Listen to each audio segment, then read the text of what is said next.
अऊज़ु बिल्लाहि मिनश्शैतानिर्रजीम बिस्मिल्लाहिर्रहमानिर्रहीम। अज़ीज़ सामीन मोहतरम व अज़ीज़ तुलबा, जैसा कि आप जानते हैं कि इस वक्त गज़ा में जंग की सूरत है और वहाँ पर फ़लस्तीनियों पर, गज़ा में ख़ास तौर पर हॉस्पिटल्स पर और दीगर मकामात पर बमबारी की जा रही है, जिससे सैकड़ों बच्चे, सैकड़ों नौजवान, ख़वातीन, मर्द, बूढ़े इस वक्त जो है वो जाम शहादत नोश कर चुके हैं। न सिर्फ शहादत बल्कि उसमें से कई ऐसे लोग हैं जो अपाहिज हो चुके हैं। और हमने अभी हालिया मैंने कुछ 2-4 वीडियोस देखी हैं, आप यकीन करें दिल दहल गया कि इस वक्त इंसानियत और ख़ास तौर पर वो जो अमन का दावेदार आपका UNO या दीगर जो बड़ी बड़ी एजेंसीज हैं जो ये दावा करती हैं इंसानी हकूक़ का या इंसानी इज़्ज़त का या इन तमाम चीज़ों का, वो इस वक्त कहाँ पर मौजूद है। जंग की सूरत हाल है, इसके अंदर देखें बड़े जब भी ममालिक की जंग होती है फ़ायदा उसका नहीं है, ज़्यादा से ज़्यादा नुकसान ही हो सकता है, उसका फ़ायदा कोई नहीं है। अगर कोई भी एक एटम बम चलाता है तो वो सिर्फ उस मुल्क के लिए खतरा नहीं होता बल्कि वो दीगर ममालिक के लिए भी खतरा बन जाता है। जाहिर बात है उसके जो आफ्टर इफेक्ट्स हैं, जो उसकी शॉक्स हैं, जो उसका केमिकल है, जो ये चीज़ें हैं जो दूसरे ममालिक को भी मुतासर करती हैं, ये दीगर जो साथ आपके ममालिक हैं वो भी परेशान होते हैं। इस वक्त बल्कि पाकिस्तान के अंदर या इस्लामी ममालिक के अंदर मैं कोई ऐसा मुस्बत इक़दाम अमल नहीं देख रहा कि जिससे गज़ा में जो सूरत हाल है उसको कम किया जाए।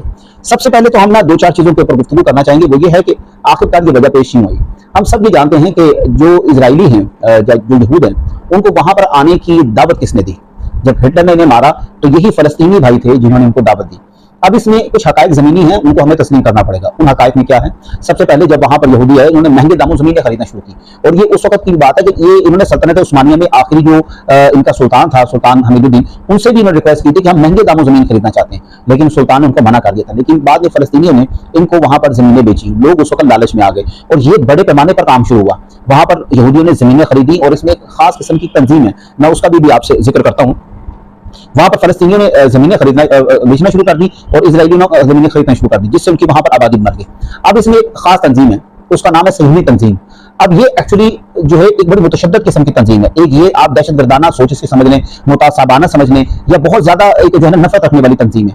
और ये वो तंजीम है कि जिसके खिलाफ खुद ही यहूदियों के रिबीज जो हैं इन्होंने एहतजाज किया था व्हाइट हाउस के सामने। अगर आपको याद हो CNN या BBC की अगर आप वीडियोस पुरानी उठा के देखें डोनाल्ड ट्रंप के दौर की, डोनाल्ड ट्रंप ने जब इसको दारुल खिलाफत या दारुल हुकूमत करार दिया और उसको वहां पर परमानेंट कर दिया इसराइल को, तो आप देखिए उन्हीं के रिबीज जो हकीकत में यहूदी रिबी हैं, उन्होंने जाके व्हाइट हाउस के सामने जाके एहतजाज किया कि तुम कौन होते हो हमें वहां पर दारुल हुकूमत या दारुल खिलाफत बना के देने वाले।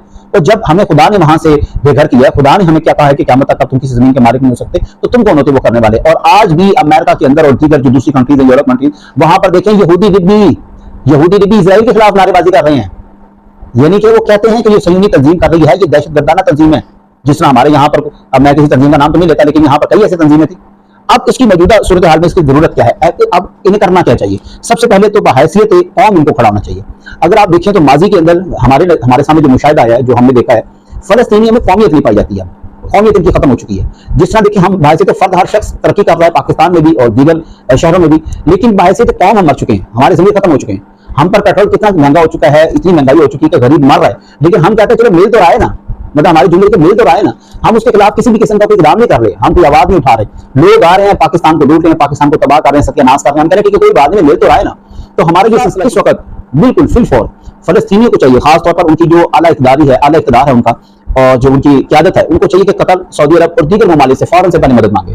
लेकिन उसके लिए फिर मैं वही कह रहा हूँ कि बहैसियत कौम कुछ खोलो करार करने पड़ेंगे, बहैसियत कौम खड़ा होना पड़ेगा अपने जाती मफादात को, अना को, बुक्स को छोड़ के। इस वक्त अगर आपको ये ज़हन में हो तो सिवाय ईरान के गोया सिर्फ इस वक्त फ़िका जाफरी अहले तशय्युह हज़रात हैं, सिर्फ वो खुल के सामने हमास के सामने आए हुए हैं और उनकी मदद कर रहे हैं या गज़ा में उनकी सपोर्ट कर रहे हैं। और जिसके बारे में खुद इजराइल ने कहा था, उसने कहा था कि अगर ये खुमैनी जो है, ये ईरानी जो हैं, ये अगर 2 दिन के लिए भी पीछे हट जाए ना, तो 1 दिन के अंदर अंदर हम इनको सफास्ती से मिटा के रख देंगे, इनका जिहाद वगैरह सब इनको पकड़ा के रख देंगे। तो ये तो अल्लाह ताला की बरकत है कि अल्लाह तबारक तआला ने इस वक्त अहले तशय्युह हज़रात को वहां पर भेजा। दूसरी और आखिरी जो सबसे बड़ी और मेन बात वो ये है कि हम सब जानते हैं, बल्कि इस वक्त दुनिया के बड़े बड़े ममालिक जानते हैं कि इजराइल ने वहां पर नाजायज कब्जा किया, लेकिन क्या बात है, कोई बोलता क्यों नहीं है? बल्कि अगर आप देखिए अमेरिका ने अलग ऐलान किया कि हम उसका साथ देंगे, यूरोप कंट्रीज साथ ही उसके साथ खड़ी हुई हैं, और भाई इंडिया जैसा मुल्क उनके साथ खड़ा हुआ है। क्यों खड़ा हुआ है सर? मसला यह है कि इस वक्त इजराइल जो है तमाम ममालिक की नीड पूरी कर रहा है। इस वक्त इकोनॉमिकली वो बहुत ज्यादा स्ट्रॉन्ग हुआ है। हमारे पास क्या है, हम किसी मुल्क की नीड नहीं है, हम बेकारी हैं, हम कुछ छोड़ लेके दूसरे के पास पहुंच जाते हैं। और वो इजराइल इस वक्त पूरी दुनिया के अंदर बड़ी जो इकोनॉमी की बड़ी मार्केट्स हैं, उनके अंदर उसका एक थाप बैठी हुई है उसकी। तो अगर आप उसकी नहीं मानेंगे तो वो कल को अपना स्टॉक गिरा देगा या रोक लेगा। तो बड़ी से बड़ी देखिए इस वक्त KFC है, उस वक्त दूसरी चीजें हैं, वो तमाम की तमाम चीजें जो है उनके सामने मौजूद है। सामने मोहतरम यहाँ पर मैं सिर्फ इख्तितामी एक छोटी सी बात कहूंगा, अगर फलस्तीन को चाहिए कि इस वक्त वापस स्टैंड हो, एक कौमियत दूसरा दूसरे ममालिक के साथ ताल्लुकात और सऊदी अरब और दीगर ममालिक के साथ ताल्लुकात। दुआ है कि अल्लाह तबारक व तआला की तौफीक अता फरमाए। दुआ में याद रखिएगा। अल्लाह हाफ़िज़।